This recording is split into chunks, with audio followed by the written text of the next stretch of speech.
Hi everybody, I hope you're all well and enjoying all these lovely sunny days we've been having. And for those of you who are so lucky to have a garden that you maybe even have been getting out in your paddling pools. Well, I've been out in the garden this morning and I've got something to show you. I'm going to show you this as a clue because I used this morning. What do you think this is? Have you guessed? You're right. It's a magnifying glass. Really helpful if we want to look at something that's quite small. I'm going to give you a clue. This creature is sort of greeny brown when it's an adult, and it goes ribbit, ribbit. And it looks a bit like this when it's a grown-up. Can you guess? You're right, it's a frog. But before it becomes an adult frog, it has to start as something else. So I'm going to give you a clue and see if you can guess. Now, I wonder if you can guess what this is. It's in a jelly and it's got a little black dot in the middle. Can you guess? Well done. It's frog spawn. Look what's happened, boys and girls. Look what's happened to the frog spawn. It's gone. The little tadpole wriggled out of the spawn. They eat the jelly that surrounds them, and then they emerge, and look, we've got some lovely tadpoles now. I scooped these out of the pond because my pond is quite muddy at the moment. There's not much water in it because we've not had much rain. So I've popped some in a wee tray so that we can take a closer look. So there'll probably be lots of other wee creatures in here, which we might be able to study a bit further another day. Oh, I can see a worm. Can you see that? Now, frogs and toads and newts, they come from a family called amphibians. So I was just saying that frogs and toads and newts, they come from a family called amphibians. Now, you come from a family, don't you?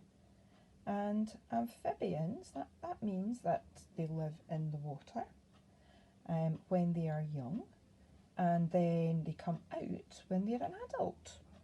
And many adult amphibians on land, they have to stay in a really damp place so that they don't dry out.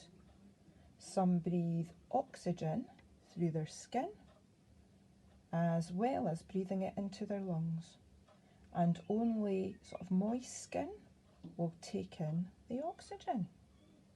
And I've seen lots of frogs sometimes hopping about in the garden so they can come out and feed on worms and things in the garden, and then they'll hop back into the pond.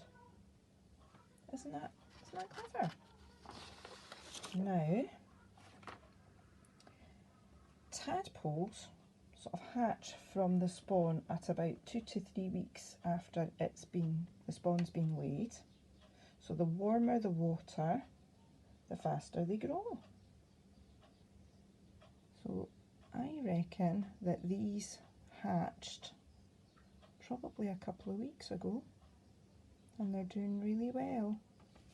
And what I did was I've taken some and popped them in this little tub just so that you can get a closer look.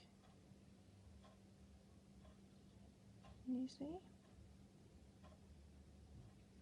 And we'll just keep watching over the next few weeks and see if they start to grow legs.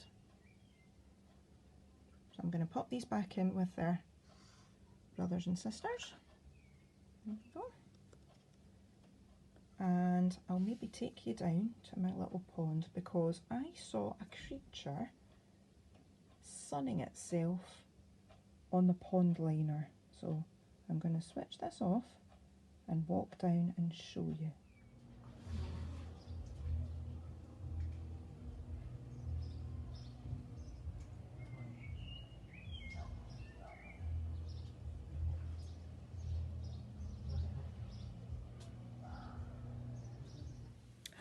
What did you think of those amazing frogs? Enjoying the sun, basking in the pond liner, and one just peeping its little head out of the water.